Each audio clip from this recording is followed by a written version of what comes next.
বন্ধুগণ কেমন আছেন? নিশ্চয়ই ভালো আছেন। তো আজকে আমি হাজির হইয়া গেলাম নতুন একটা রান্ধন লইয়া। রান্ধনটা হইছে পটেটো দিয়া আমি একটা বল বানামু। বল বানাইয়া ভাইজা দেখামু, সেইটাই আজকে আপনাদের সাথে শেয়ার করব।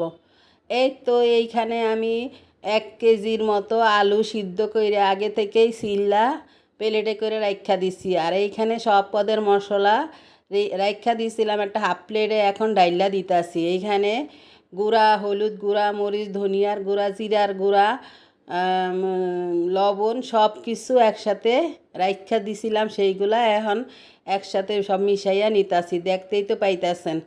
আলু ভর্তার মতো কইরা ভাইঙ্গা চটকাইয়া মুচড়াইয়া এটারে সুন্দর কইরা বানাইয়া নিতে হইব, মানে ম্যারিনেট কইরা নিতে হইব।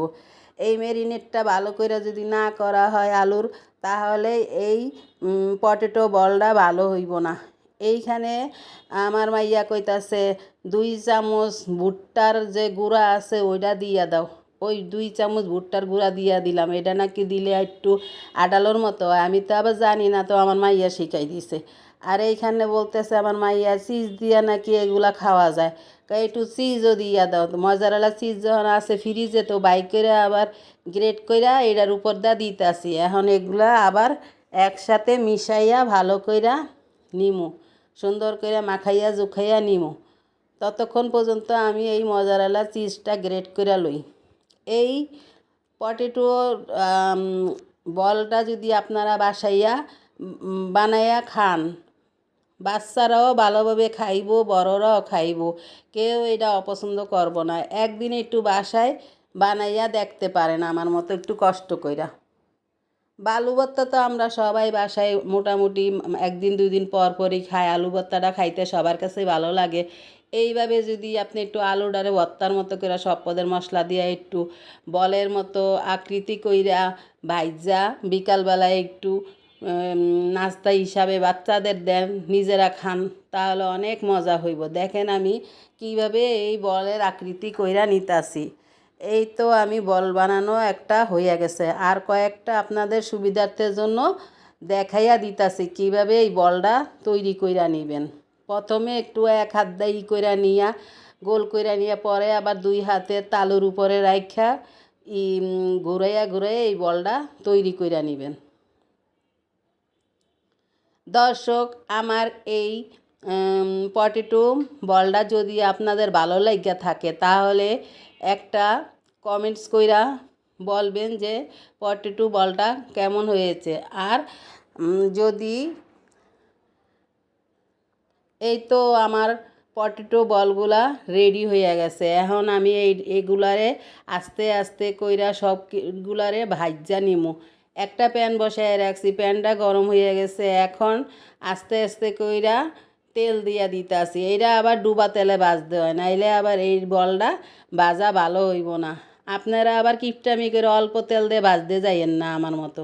বেশি করে একটু তেল দিয়ে ভাজবেন, তাহলে এইটা অনেক ক্রিপসি হইব, একেবারে সুন্দর মশমশা ভাজাটা হইয়া যাইব। দেখতেই তো পাইতাছেন আমি এখন আস্তে আস্তে সব বলগুলা তেলের উপরে ছাইরা দিতাছি। কিছুক্ষণ পরে উপর থেকে নিচে, নিচের থেকে উপরে উল্টাইয়া পাল্টাইয়া এটারে ভাইজা নিমু। মনে চাইলে একটা লাইক দিতে পারেন, আর শেয়ার করতে পারেন, আর একটা সাবস্ক্রাইব করতে পারেন। আপনাদের মনে চাওয়ার উপরেই আমার সব কিছু। আপনারা যদি মনে না চান, তাহলে তো আমার আর কিছু করার নাই। আপনারা যদি একটু মনে চাইয়া একটু দয়া করে আমার একটা লাইক, একটা সাবস্ক্রাইব করেন, তাইলে আমি অনেক দূরে আগাইয়া যাইতে পারি। এইটাই তো আমার বলার, আর কি বলার আছে আপনাদের কাছে? আপনারাই তো আমার বন্ধু, আপনারাই তো আমার সব।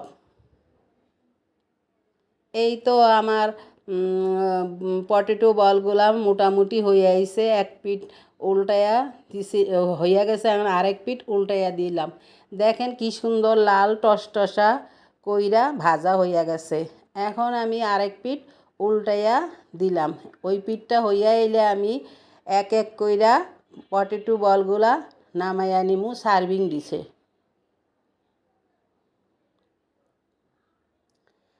এই পটেটোটা দিয়া সব কিছু খাবার খাওয়া যায়, যেমন পটেটো চিপস, পটেটো বল, পটেটো চিজ ফিঙ্গার, এগুলো সব কিছুই এই সব দিয়ে বানানো যায়। আমার চ্যানেলে অনেক কিছুই আলু দিয়ে করানো হয়েছে, আলু পরোটা কইরা দেখাইছি, অনেক কিছুই আছে।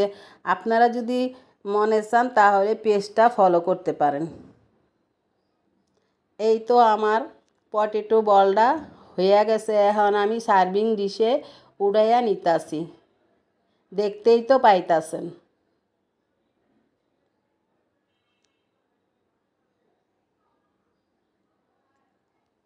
এই তো আরেকবার আরেকটু ছোট ছোট করে বানাইছি। আমার মাইয়া কইতাছে ছোট করে বানাইলা না কেন, ওই ছোটোগুলো আবার কিছুটা ভাইজা নিছি। এখন আমার সব কটা বল ভাজা হইয়া গেছে, এখন এইটা আবার টমেটো সস দিয়া পরিবেশন করবো সবাই মিল্লা।